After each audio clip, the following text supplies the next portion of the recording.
Truth and Tea with the Urban Evangelist.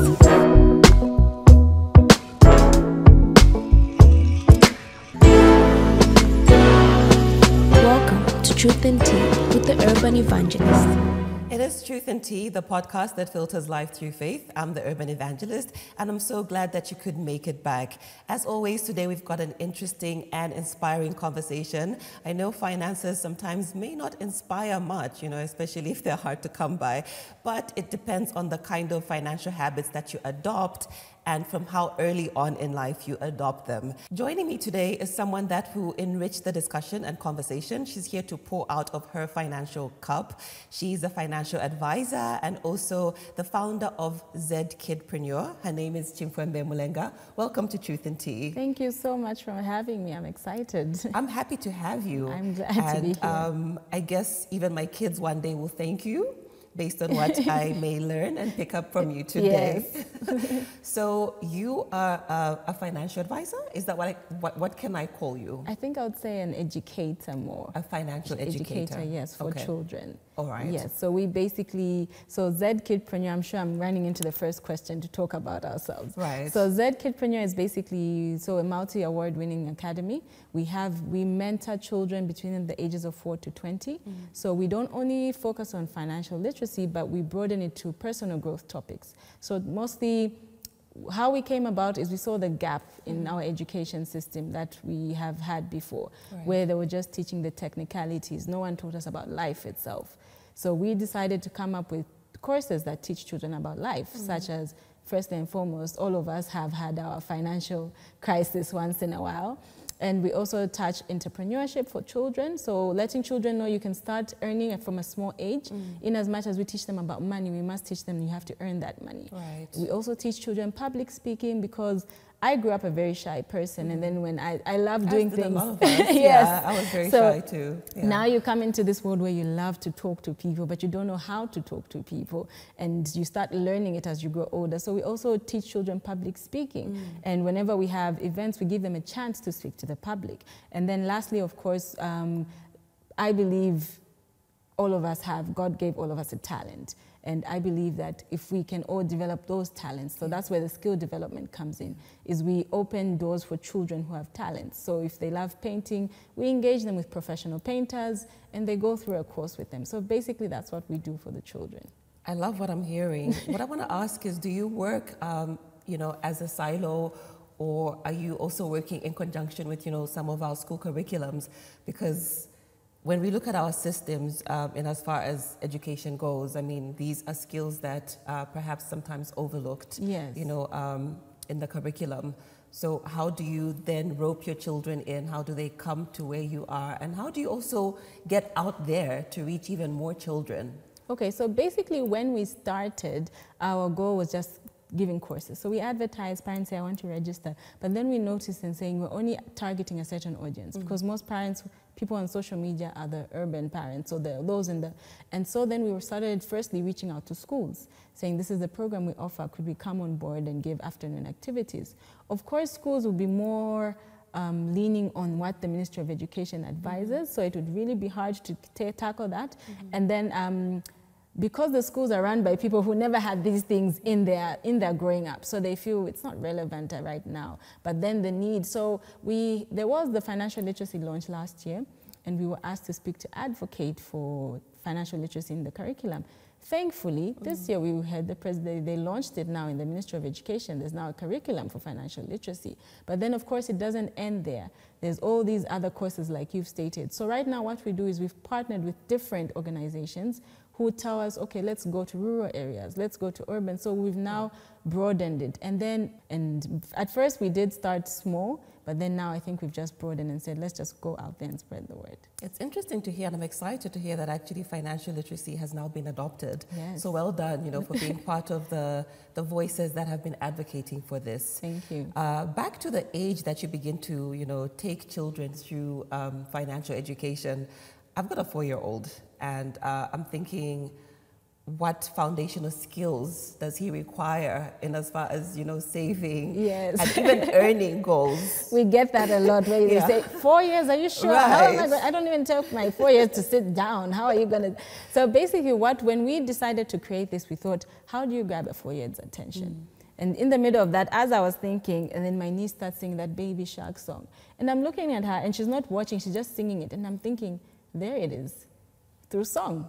Wow. So we started creating songs that actually teach children. Saving is keeping money aside for future use, and the child is singing, and we started singing songs of currency. We had a parent calling, my child is telling me from Botswana they have the pula, and she's only 4. How did you do that? And we said we just literally went, so we go to the level of children. And we think like children. What do they love to do? Do they love puzzles? We create puzzles saying what saving is. Do they love coloring? So we just go into a child's world and just give them that information in that form. Okay, so you basically make it age appropriate for Yes. them.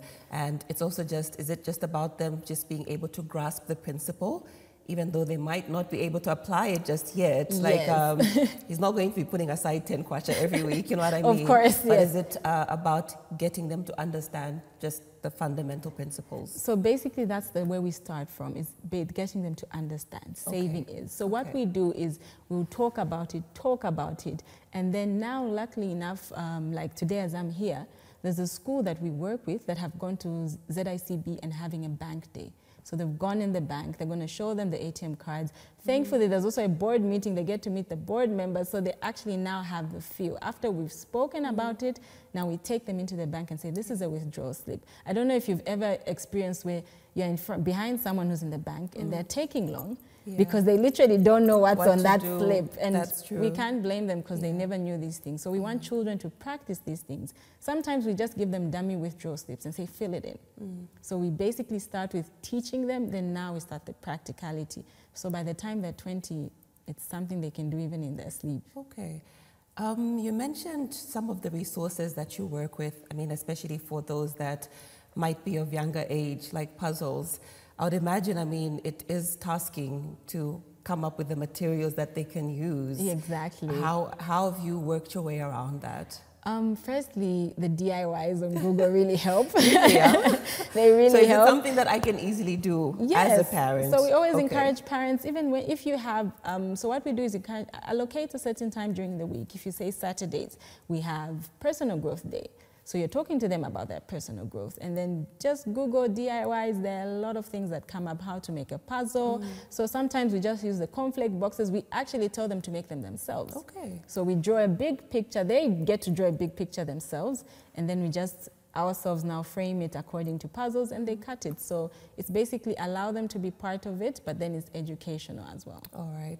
I guess when they're engaged and they're involved, it's more of a learning experience than just handing it over to them, like, fill out this puzzle. Yes, we asked the children the other day to create money notes, their own currencies, and you'd be amazed the currencies they came up with, the names. But then shockingly, most of them knew where the Bank of Zambia is written, a lot of them. So it's basically engaging them in it.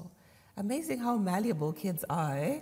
I guess it's best to instill these values before, you know, they form more concrete beliefs, which are harder to chip away at when the concrete has hardened. Yes. Now tell me something. I mean, for children to come to you, obviously there's the involvement of parents. Exactly.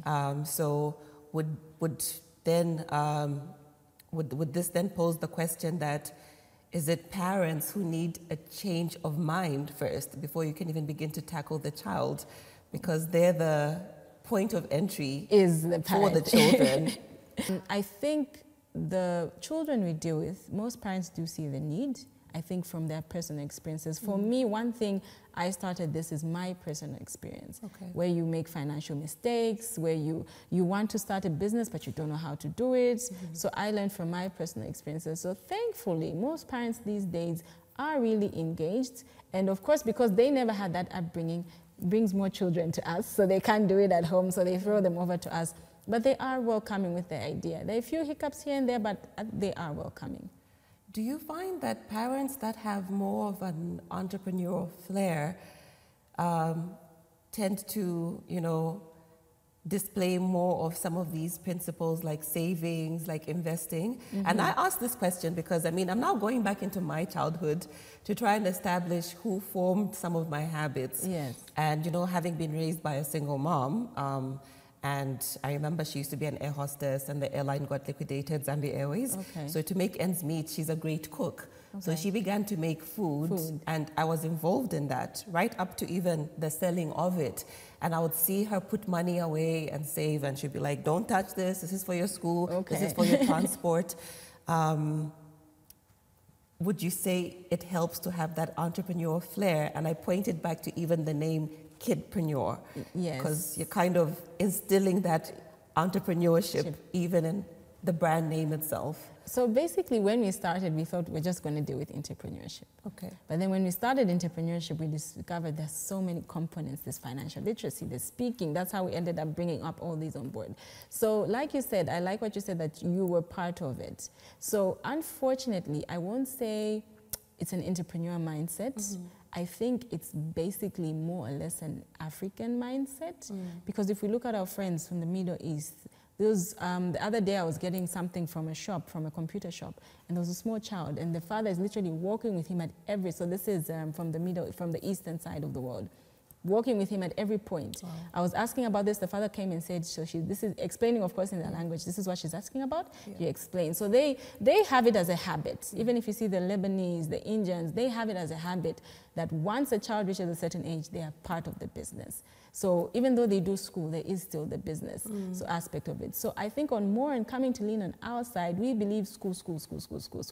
And it's very few parents that actually feel their children should be part of the business. So that's where I think the gap has always been, but is slowly closing up, where parents are now engaging. So coming to the question, in parents who are entrepreneur, I think, yes, they're the ones who are mostly engaged with allowing children to do such courses, because they've been through it. Right. So I think their experience is the best teacher, like they say. So they've experienced, they know what it is, and now they want it to pass on to the children. Okay. And are you doing this with a team of people? Yes, we actually do have a team. What does your team look like? So our team, because we're dealing with kids, I usually get students, UNZA students. Oh, so right. I mostly deal with the students, because so tell me something, just, is it also like a school setup? Yes, so it is a school setup, okay. yes. But then we also do the outreach at most. We will do it because we've been doing a lot of outreach. So during the holidays, that's when now we sit down, tell the parents, okay, we have classes now. Then parents bring their children like normal classes. So we usually do it for a short space, because we know children have been in school, so we don't want to get it. But then we work with young people, and we make it as fun for the children as possible. I was just going to get to when you actually get to do your enrollment, because there obviously will be a clash with the school. I mean, this is also financial school, right? It's financial education, like you said. Yes. What are the structures of learning like for the children? So even as we talk to the children, we always tell them general education is very important. Like, we always encourage them, go to school, especially for the entrepreneurs. You'll be shocked. A child thinks, oh, now I'm making money. I might as well. So we always encourage them. And one of the things we put is we tell them, your grades better be top notch. Okay. So we even tell them, so now we're introducing something like they do in the American world. Your grades need to be top notch for you to do other activities. Not saying those children who are not doing well in school, but just to encourage them to keep. So what we do is during school terms, we do weekend classes, but then we phase that out because we find it clashes with the children's normal school activities. Right, so what we've now done is only holidays. So we only have the classes during holidays. During school terms, it's basically outreach to other like rural areas, but during holidays, it's full-time classes. Tell me about the outreach. It sounds very interesting. So the outreach... How are you infiltrating the rural parts of the country? So the rural is actually, we are actually tackling two things. Okay. Because first you're going to a rural area. So first there's a language barrier, of course. So you have to speak. So now if they ask, how do you explain investment in a local language and everything? So the rural areas are actually interesting because when we ask children, do you know any bank? They think the normal Airtel monies. So children, that's banking. Yes. So mobile banking is what they've been exposed to. As banking. Okay. Ask them, Like I know a certain insurance company that has very low products, especially for funerals. And you find in the rural areas, that's where the funerals are usually cumbersome to host. So when we speak to them about insurance, none of them will even know what insurance is about. So it's awareness first that is really, so when we go in there 2 times more than we do to normal schools. Because there, of course, first we're starting from scratch. Yeah. We have to first educate the parents. And then now we have to come to the children. Because if we teach a child, they go home and they tell their mom and say, no, let's not spend this money, we must invest it. And the mother will just look and say, what is investing? Can we just use this money? So when we go to the low income areas, basically we go deeper, deeper, deeper. And we understand, even though we're working with a 14-year-old and who doesn't know what finance means, we still understand and we make sure we start from scratch. So in the rural areas, I mean, like you said, I mean, when it comes to us parents, I mean, we've got our norms and, you know, beliefs already set. Yes. Do you find that you require, you know, some sort of behavioral change in parents? In parents to take place? So we were once asked, why don't you mentor parents as well? And we thought, okay, there are many people already mentoring the adults, but then we've seen the need to say we need to mentor the parents as well. So what we've decided to do now is bring family outreach, so where we mentor as a family. So where we say there's budget day, where you sit down during the month and create a budget as a family. So yes, the parents are very vital to the behavior of the children, because like you said, that's where most habits are brought up. So the parents are very vital to that. Let's talk earnings. What does that look like for a child? Earnings. Because they're in school. Yeah. Where does their earning power come from? Earning power. So most of them say they get allowances if we ask them. Some of them say, most of them actually say they do chores. And so we tell them making your bed is not a chore you should be paid for. So we do restrict them to I live by that principle. Like, I'm not paying you to make your bed. Exactly. I'm not paying you to take your dishes to the kitchen and put them in the sink. We have a lot of that when you ask, so what chores do you get paid for? For making beds. So firstly, that's why we encourage parents. General chores do not pay them for, because then they believe that everything I do in the house that is supposed to be done by someone else, I must get paid. So we tell them chores like cleaning the cars, cleaning the lawn and everything. So we encourage chores mostly, and of course those who have allowances, but we do give small ideas, like there are ideas, dog walking, or selling of old clothes or old toys, or children who are good in a certain subject can actually train other children. Like give classes to other children, because then it's the same level, so they understand each other. So those are things we encourage them to get. It's amazing how, as you're talking, I've just gone back into my childhood, and I remember we used to live on a block of flats. And you know how you watch TV and you see, you know, like little Girl Scouts, they sell cookies from door to door. Yes. So my friend and I got this brilliant idea that would make, you know, some sort of cookies and sell them, you know, to our neighbors. Yes.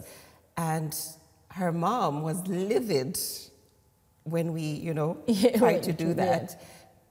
She was of the view that that will portray a very negative image, like, I'm not taking care of you, or we're suffering, or why do you have to send your kids, you know, to sell stuff? Yes. How do you break past some of these barriers? So basically what we do is, if we ask a children, is it a passion?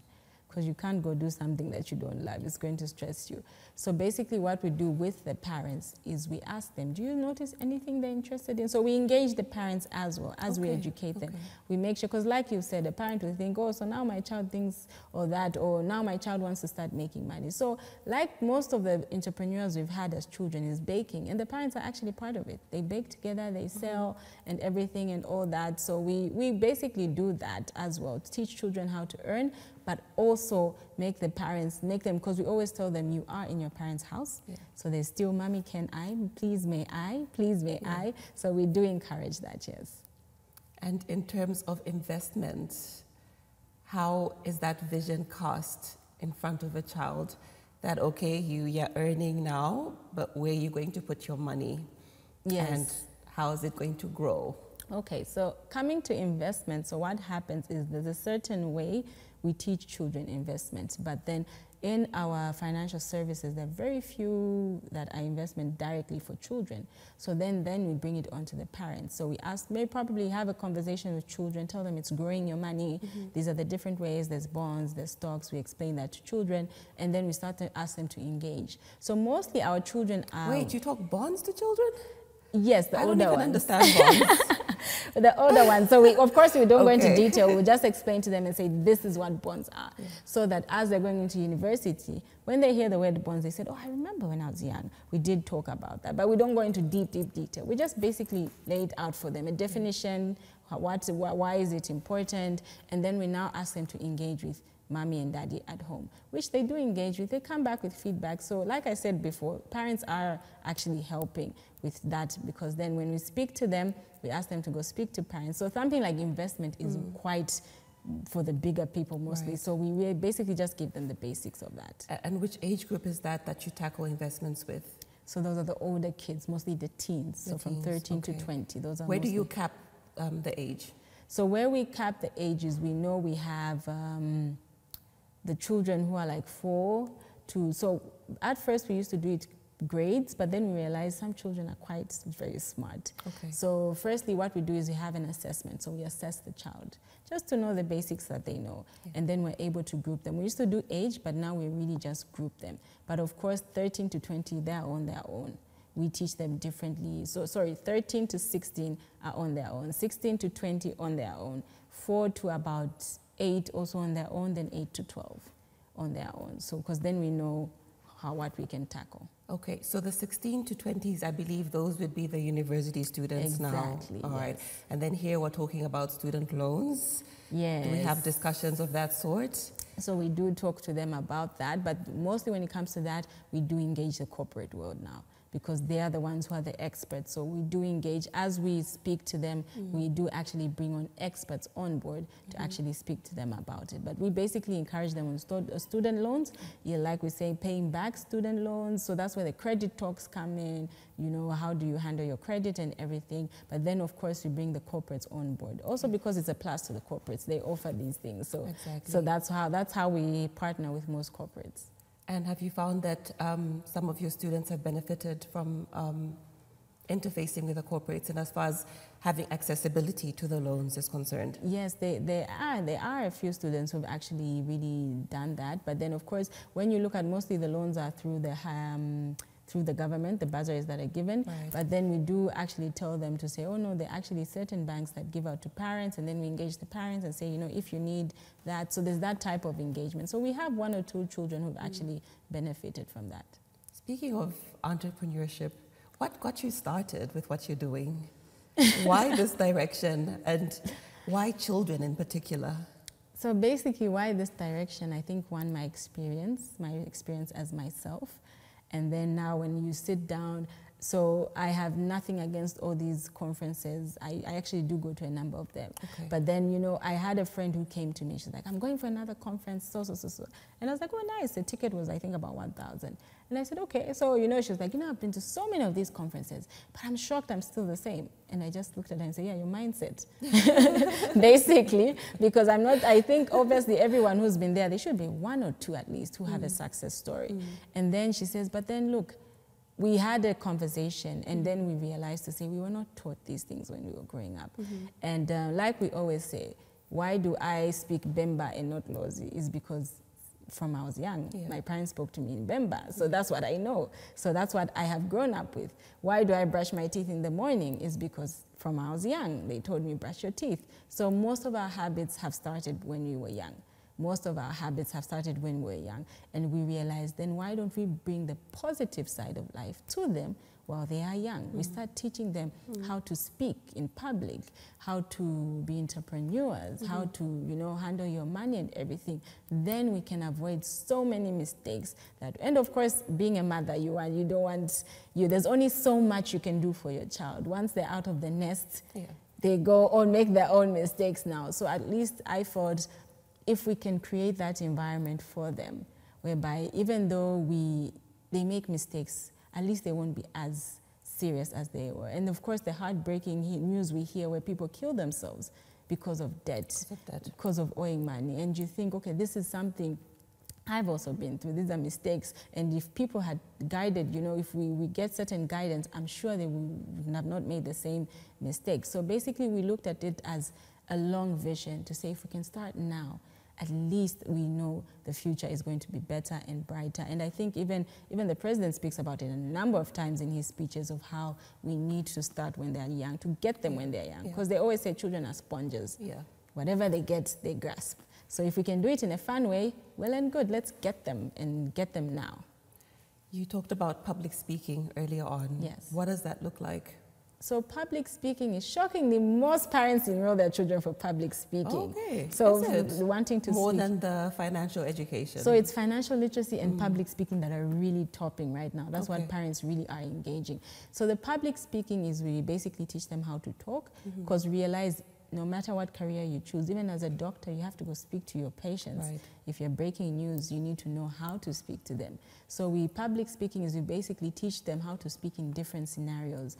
And where need be, like if we need speeches to be done, sometimes we throw it to the children and say, go represent us. Yeah. And the child will speak. If it's, we had Children's International Day of Broadcasting, that's where we threw the children. Now you'll find, because it's children, you have to be guiding them. So we thought then that's why we mentor them, so that we teach them how to do these things and they can start doing it from a young age. And you'll be you'll be shocked, how most of them at a young age can speak. And we once had like a speech day where people went to write that. And when I was listening, I thought, wow, this was not me when I was young. I would always hide behind the chair. Even when they just say visitors, come greet visitors, for you to come out. It took a lot. Yeah, so that's basically, public speaking is very interesting for us, yes.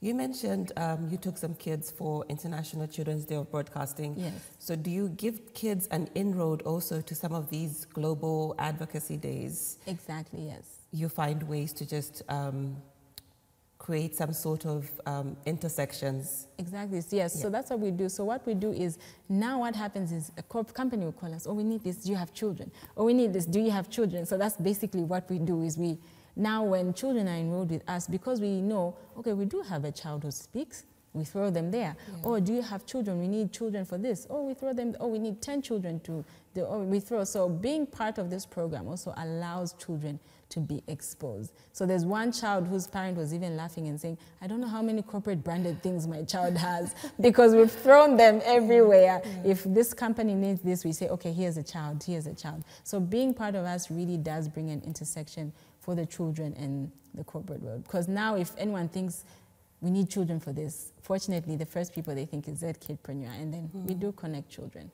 And how many children do you have enrolled?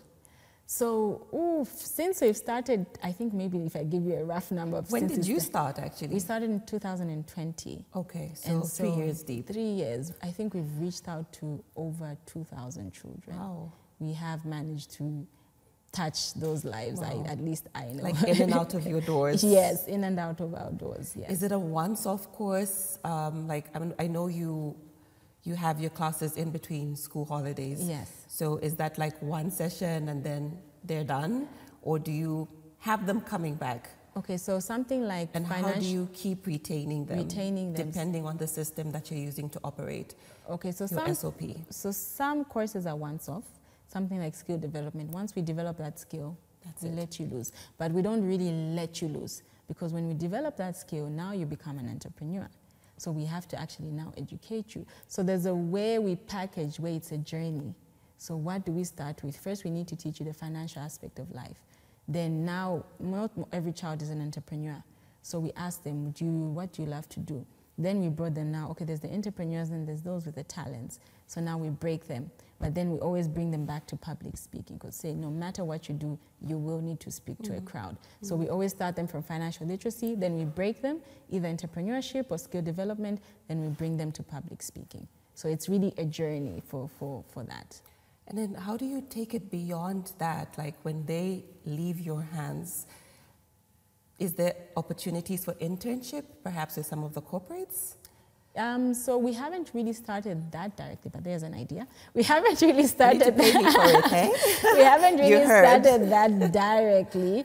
But basically, when we let them out, when we release them from our programs, I think most follow-ups we do is checkups. We usually check up how is the child doing and everything. So that's basically, once we release them, most of them live on, unless a parent brings them back and says, oh, my child was asking about this. We do give advice. If they need, we call away, oh, Teacher Chichi, this, I want to find out this. We still keep in touch.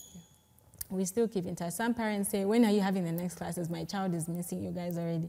And we say, unfortunately, there's grade 1 and there's grade 12. Yeah. So we have to let them loose at some point. All right. Yeah. Where do you see financial literacy for children in the next couple of years?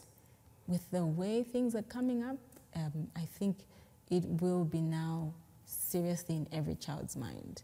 That's where we see it, because now it's in the schools, which is where the children spend most of their lives. This is where the children are. That's great. Now it's in the schools, so the schools will teach them the theory, but we also need to give them the practicality of it. So in the next few years, I think we'll have a better generation than we are.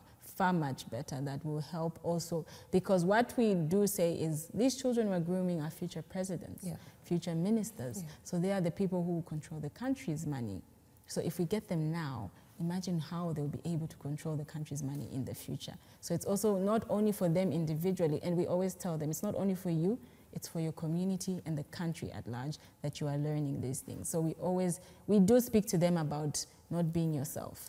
It's a community, it's a country. And why is the topic of finances so important just for our well-being? I think it's our everyday life, because when you go to your personal life, we touch every aspect. Your career life deals with money. Your Christian life deals with money. Because now what we're starting to do also is we have now churches actually come and say, can you teach the children about tithing? Said, first let me get my tithing right, then we can come to teach. So you've had churches approach you? We have a church approach, come teach children about, because finance is in the church as well. Absolutely. It is in the church.